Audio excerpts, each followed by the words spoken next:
Bonjour, bienvenue sur la chaîne YouTube de la librairie à bout portant. Alors c'est notre première émission. Attendez un instant, merci. C'est notre première émission et le concept, c'est qu'on a deux présentateurs, différents types d'émissions et que tout se passe dans la librairie. La librairie à bout portant, c'est une librairie spécialisée dans le polar, une librairie indépendante située à Saint-Paul, à La Réunion, donc dans l'ouest de l'île de La Réunion.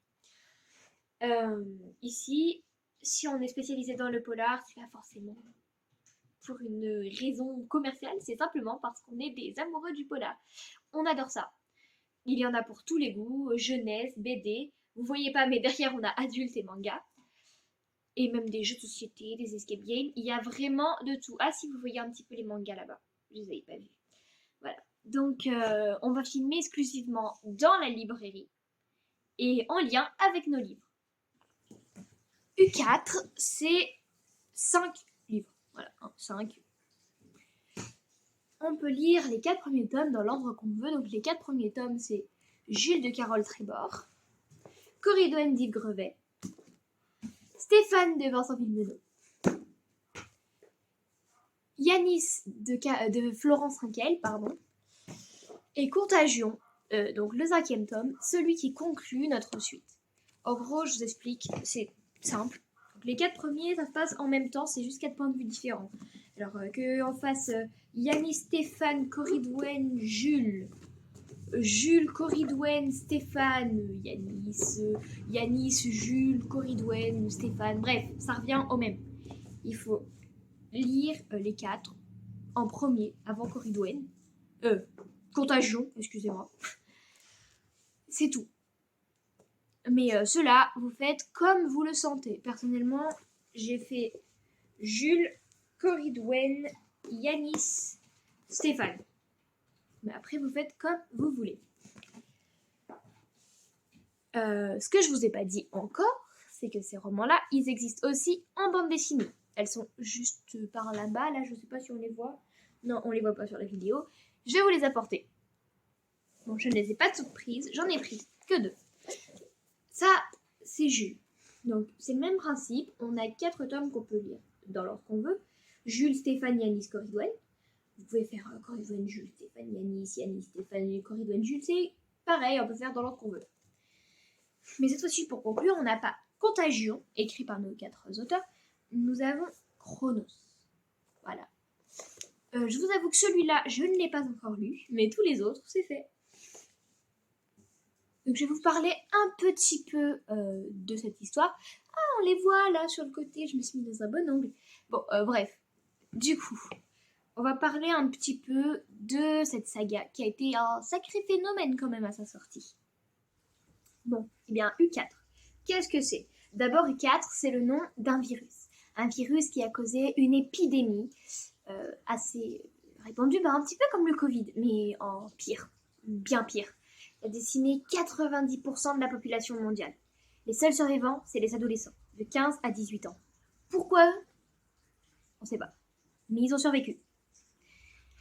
Et les protagonistes de cette histoire, les 4 adolescents, dont les livres ont les noms, ce sont des ados qui ont entre 15 et 18 ans, qui ont survécu au virus, qui ont pour la plupart perdu une grande partie de leur entourage. Ce qu'ils cherchent à faire, survivre tout simplement, survivre dans le chaos.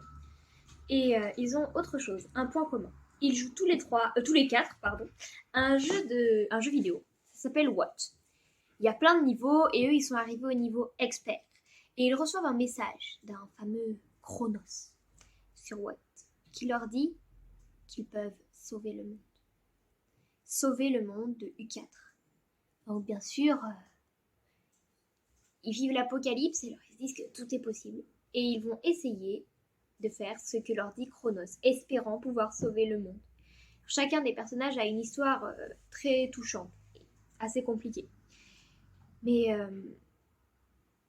sincèrement, j'ai préféré Stéphane. Je sais pas pourquoi, mais j'adore ce personnage. Voilà. Je pense qu'on va pouvoir vous lire un petit extrait cette fois. Donc, comme j'ai adoré Stéphane, l'extrait va être tiré de son point de vue. On va lire ça. Je vide mon sac à dos sur la table sous son nez. Masque de coton, gants de latex, solution alcoolisée, désinfectant, dose de réhydratation, kit de survie. Le matériel d'urgence pour les interventions humanitaires de mon père me semble d'un secours dérisoire quand il faudrait les scaphandres à air pulsé de son laboratoire P4. Mais il a le mérite d'exister. C'est du matos de première nécessité, dis-je. Ça peut être utile contre les futures infections. J'en ai à peu près 3 fois la même quantité à la maison. Mon interlocuteur me regarde attentivement. Hésite. Je ne suis plus seulement un nom à cocher sur un listing. Que doit-il faire? Il se retourne vers un des garçons présents dans la tente et lui demande d'appeler Julien. Ça t'ennuie d'attendre quelques minutes ici? Il faut que tu vois un étudiant de la fac de médecine pour ça. Il jette un coup d'œil à la feuille posée devant lui et commence à me lire des consignes. Sinon, je te donne les infos de base. Ici, c'est la zone de ravitaillement de la Tête d'Or, qui reçoit les lycées du Parc, Erio, Brossolette, Trinité et Magenta, et la dizaine de collèges qui correspondent, et plus 3 facultés. On appelle ça un airpoint. Il y a 4 autres zones de ravitaillement dans Lyon.